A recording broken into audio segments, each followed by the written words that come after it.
Okay, this is literally going to be my last attempt at making a video. I have tried so many times in the last couple weeks.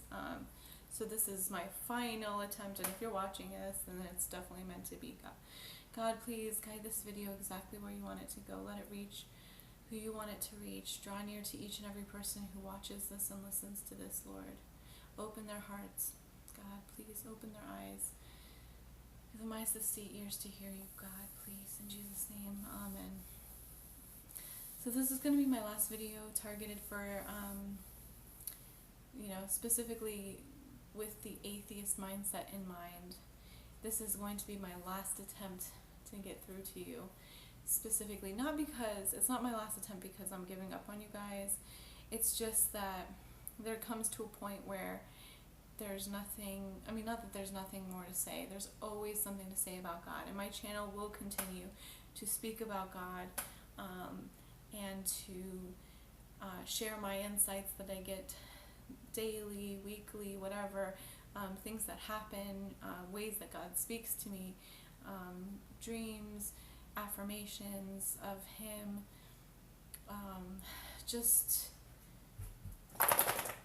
basically, I want this to be a place where, anybody and everyone can come and share their experiences, and also,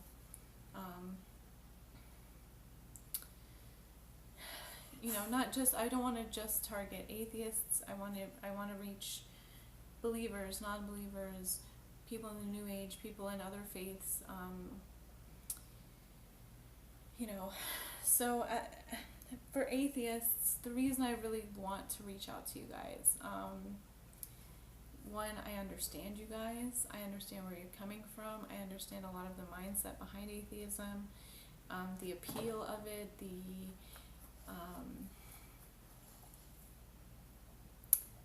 it just makes sense in a lot of ways. But at the same time, God is one of those things. Once you see Him, you just can't unsee Him. Once you actually get to know Him, you can't unget to know Him.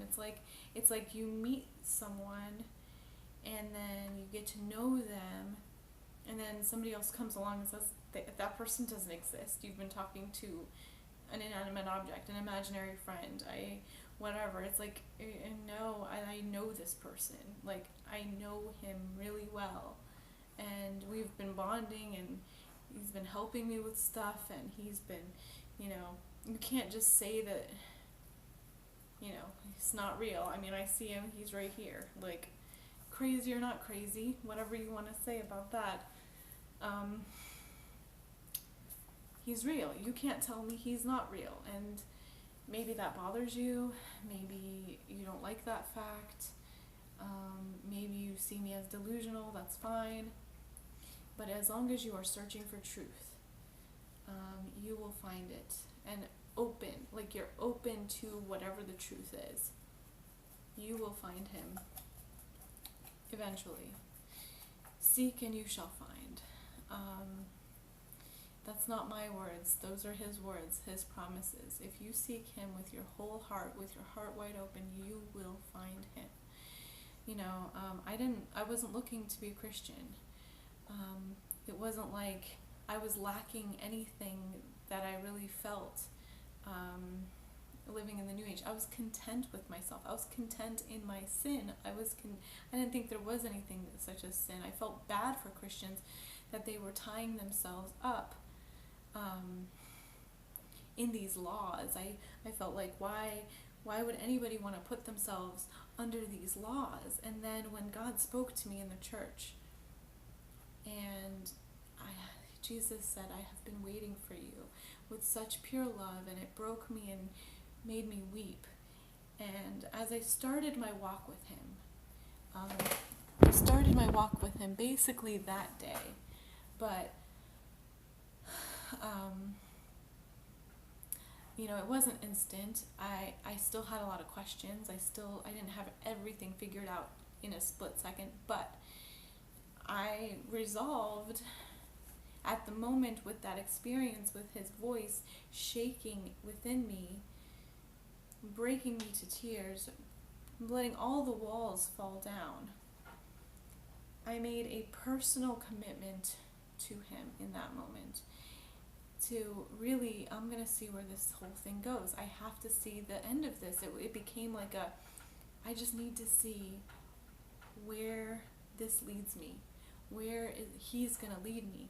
I'm going to keep coming to this church. I'm going to keep listening to Christian praise music. I'm going to keep reading. I'm going to start reading the Bible.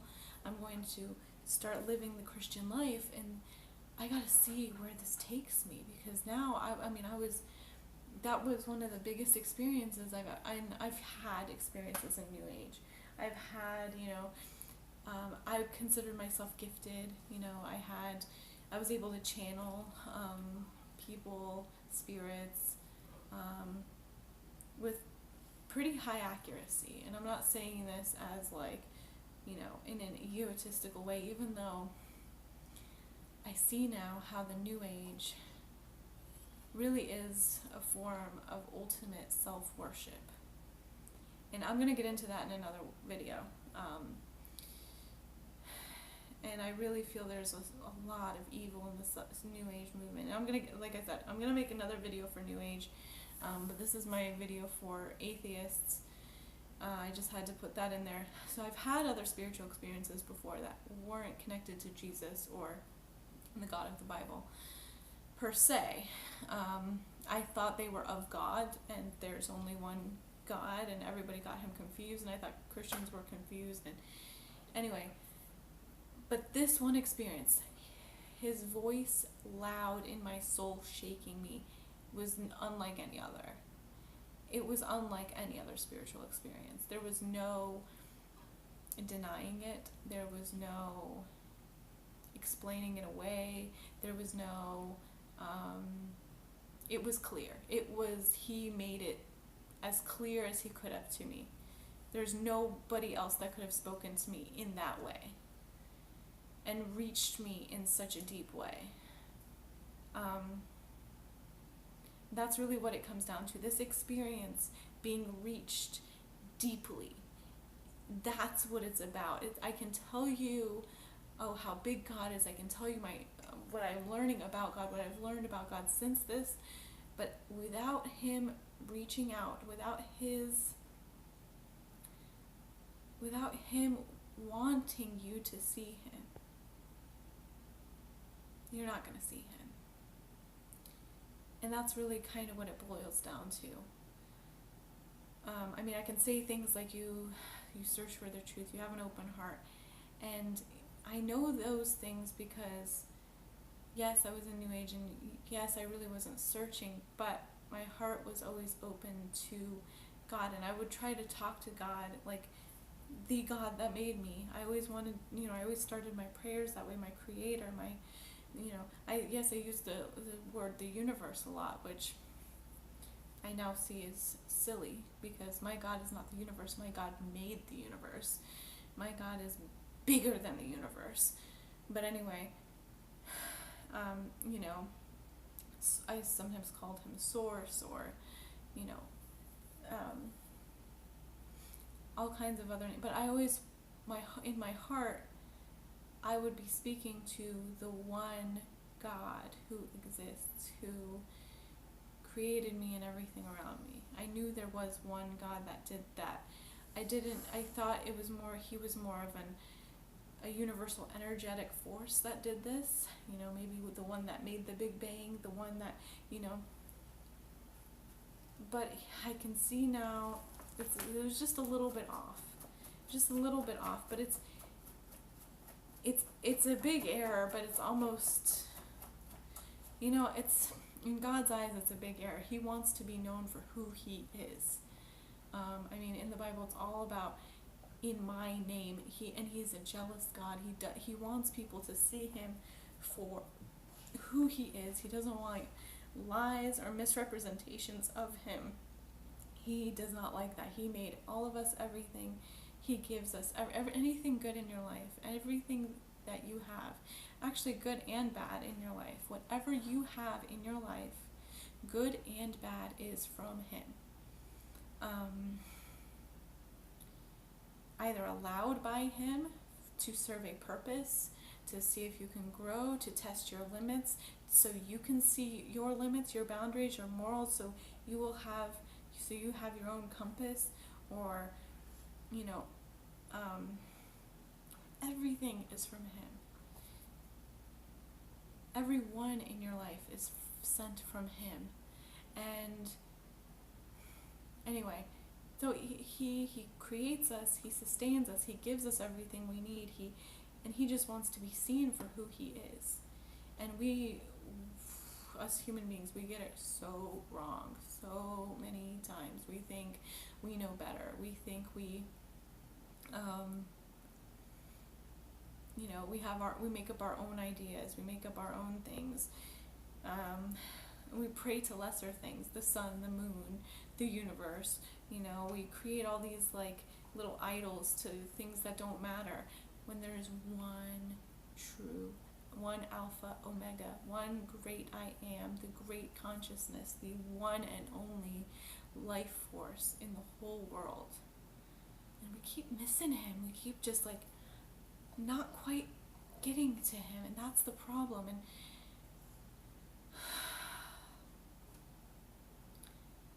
like I said, I can't expect you to understand this, and I can't expect you to take my word for it, because I wouldn't have listened without him physically reaching out and letting me see him. But he reached out in my imperfection, without me even really wanting any kind of church experience, without me even looking to be saved, or didn't even really think I needed saving. Definitely didn't start wanting to live under these rules. And once I saw he reached out for me, I said, okay, I have to see where this Christian life goes, because now I know he's real, and he's the God of the Bible, and he loves me with this deep, deep, deep love. I didn't know this type of love could even exist. And here I am filled with it. And he's reaching out for me. I gotta see where this goes. It became like an obsession almost. From that moment on, I couldn't shake it. And I'm not saying I did everything perfectly from that moment, but it drove me into searching. Maybe not right away. I sort of tiptoed into it. I did start listening to a lot more Christian music. I had some on before, but I started to listen to it a lot more. I started to read a little bit of scripture. I joined a Bible study. I joined another little group, a church group, learning about the church type of group. And I started to try to get involved and get to know people there,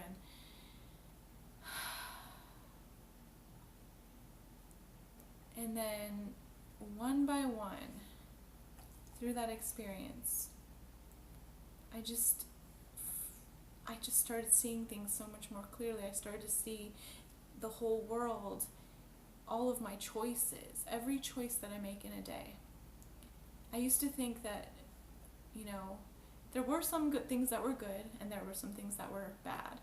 Hurting people, that's bad. Doing good to people, doing good things for people, that's good. Obviously. And then I used to think there were a lot of gray area. If you're good to me, I'm good to you, was a code of ethic, basically. And if you're negative and you're not good to me, I don't need to stay away. I don't need to cloud myself with negative energy, So we delineate, even in the New Age, like, we keep people kind of away. But then I learned, and not even reading this in the Bible, not really even having a huge foundation in biblical knowledge and in my upbringing. Yeah, okay, I went to Sunday school once a week, and I probably prayed every night with my mom. That was the extent to my Christian faith as a kid. I didn't really know what the Bible said about every little thing. I knew some of the stories. I knew a few verses, like some of the really popular ones. And that's basically about it. But all of a sudden, given him, and really living, checking in with him every day, praying to him, starting to build this relationship. It was slow. It's slow.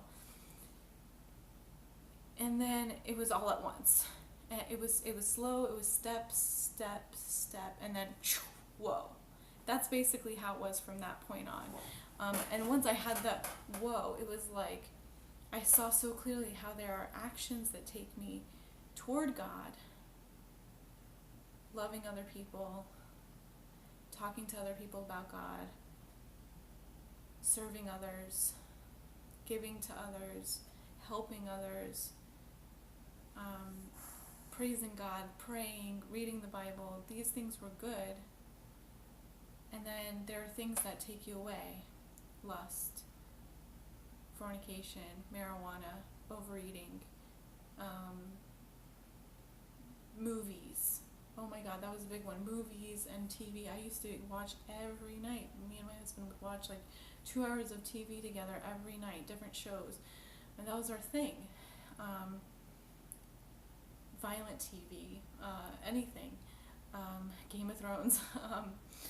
All kinds of other things that come through and take you away.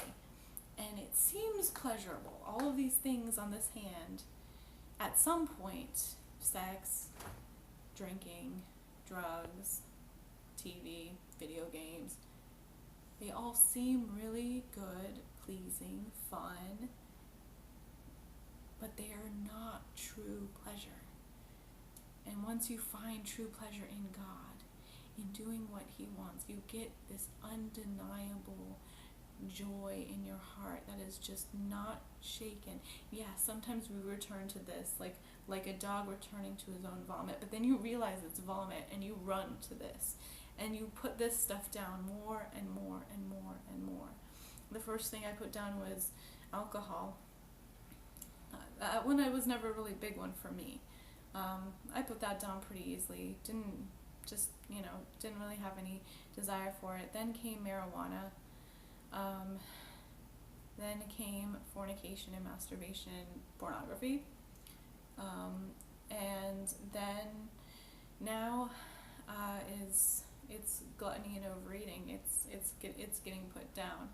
And I'm still a little bit going back to that one here and there, but it's being put down. Like, I can just feel it in my body. I don't want to have that in me. It's keeping me from this. Every time I do it, it's getting put down. And if you keep watching this channel, if you keep seeing how He moves in me, how He moves in my life, you're going to see changes in me. I'm going to tell you about changes within my life, good things that happen, bad things that happen, but how it all works together as a symphony for Him. And that's where I want this channel to go, to be a place to document what's going on, what the struggles are, what the battles are, but how He gets me through, and where His hand is in everything. It's so beautiful, guys. It's so beautiful. And I know this stuff can seem really appealing. I know it can, and it's hard to put down, but it's so worth living for this. It's so worth it. You get joy that you feel love for people that you didn't even think was possible. I gave an example of my neighbor, but I'm going to give another example of somebody that I don't know, but I felt love for a stranger, a total stranger, deep love for them. Okay, so the type of love we are called to have with Christ, it's if somebody steals your jacket, you should say, oh, hey, you stole my jacket. Do you need a shirt too? Do you need anything else? I'm here for you. You must really need this. I love you. I want you to be okay. And you start experiencing that level of love for people. Like, I kind of laughed at this for like 5 minutes when it happened, because if you would have told me I would have done this to somebody. Okay, I live in a populated area, and I have to drive 30 minutes to drop off and pick up my kid from school. it's 30 minutes with traffic. That's how crazy the traffic is. It's not that far, but it just, traffic is insane here. And people cut each other off, the freeway, it's just crazy. Anyway, so I was driving to pick her up, and this flashy car, is zooming through, weaving, stopping on brakes, missed me by like an inch, scared the daylight out of me. I thought we were gonna wreck. But obviously they knew what they were doing. They were going super fast, though. It was very scary. Other people were like on edge, honking at him, whatever. And normally my reaction would be the same, like, can't believe him, he came out of nowhere, that's irresponsible, beep, something. But instead of doing all that, I didn't even get worked up. My reaction wasn't anger at seeing this. Usually my it's a knee-jerk reaction sometimes, to just get angry, get flustered, it's in a split second, somebody's, and that's just a knee-jerk type of reaction. But God transformed my knee-jerk reaction. It wasn't, oh my God, who does this guy think he is? It was, oh my God, please get this person wherever he's going, put a shield of protection around him. God, keep this person safe. Let them get wherever they're going safely. Find your way into his heart, her heart, whoever. And let him know that you're there with him. Be with him. Speak to him. But get him there safe. Put a hedge of protection around him. I'm praying for this guy. I don't know who he is, but I felt concern. It was not judgment. It was not anger. It was pure love and concern. I would never react that way. No one would react that way. I have another crazy neighbor, and this lady is probably worse than the other neighbor I talked about in my other video.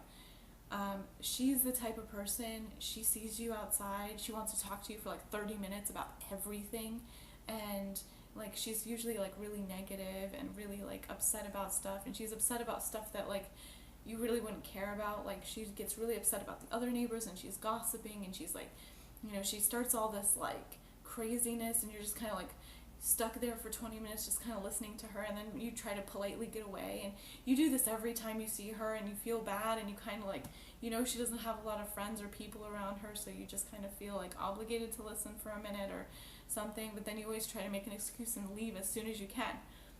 That was always me. I'm always trying to leave as soon as I can, get away from her. Okay, that's great. Yeah, okay, I'll see you later. I really gotta go. I'm sorry. I'm sorry. Gotta go. So 8 years I've been living here, and 8 years I've been kind of like, okay, all right, cool, great. We'll talk later. Because she's just crazy. I can't even describe to you the amount of stuff and amount of things and how fast she talks and how, anyway.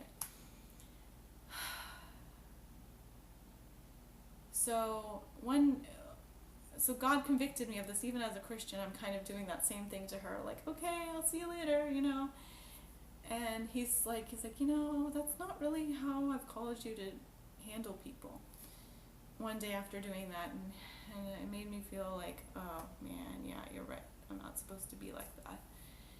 So one day I went out there, and she was there, and she's talking to me, and she's telling me her cat died and all this other stuff. And she had this, like, she saved this little kitten, and it was dying, and or it died. I think it did die, and she was crying, and then she was telling me about her family and this problem and that problem, and she really got into it about her family, and there's a lot of drama going on there. They're trying to like take her place. It's under somebody else's name. I don't know the whole story. I'm not gonna give it all up. But basically, I was like, okay. I was like, do you want me to pray for you? And she was like, if you want to. She was just kind of like, if you want to, you can. She's like, I don't really think that's gonna help, but whatever. If it makes you feel good, I don't care. She kind of gave me one of those answers, and I said, He does hear your prayers. He does hear our prayers. I know this for a fact. And she's just like, yeah, no, he doesn't. Just like that. She's like, he doesn't care. And she's just like, and then she walked inside and she left, and I'm like, all right, I really need to pray for her. I really need to just get on my knees and start praying for this woman. So I'm praying, and I put her in my prayer journal, and every day I'm praying for her. And this lady now, who always, like every day basically, tries to stop me at some point for the last 8 years, like, I mean, almost every day, maybe at the very least twice a week, okay? The very least. This feels like every day. She's literally out there looking for me, trying to stop me, talk to me. She wants to be my friend. But she just has that, like, in the New Age you call it vampire energy, where she just like needs to be just some, Anyway. But ever since then, ever since that conversation, that I was gonna pray for her, and that I was telling her God hears her, and she was so closed off. She said, no, he doesn't. And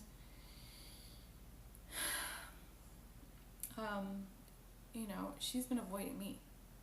She's been avoiding me. Like, I'll be out there, I'll even, like, if I do see her, I'll kind of wave at her. She'll kind of wave, and then she'll walk away. So total 180 from her usual, like, reaching out to me, like, hey, how are you? Total 180. So, I'm not going to take that personally. I know it's not me that she's rejecting, it's God. She's completely rejecting God through me. And that's fine. That's where she is right now. I hope I can keep praying for her to get out of this, because it's not a good place to be in when you're rejecting God, when you don't see him, when you don't see how much he wants to help you. Even in your little minute, like, day-to-day stuff, he's in there with you. He just wants to be included. He just wants you to see him. That's really all he wants, and the answer is so simple, and it breaks my heart and it breaks his heart that you all and she and everybody else doesn't see it. And you guys have all these other beliefs that stand in the way, but he's here with you right now. He was there with you all day. He's there with you. He's going to be with you as you sleep. He's going to be part of your dreams. He's going to be there all night, all day tomorrow, and all day every day for the rest of your life. He's there with you, whether you see him or not.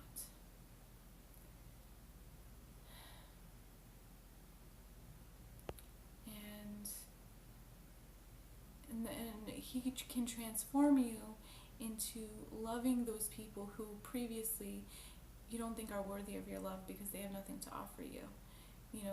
The general code of ethics is, if you're good to me, I'll be good to you. If you have something kind of good for me, I'll be good to you. You think you would die for your best friend. A lot of atheists will say, oh yeah, I have a best friend, I love them so much, I'll die for them.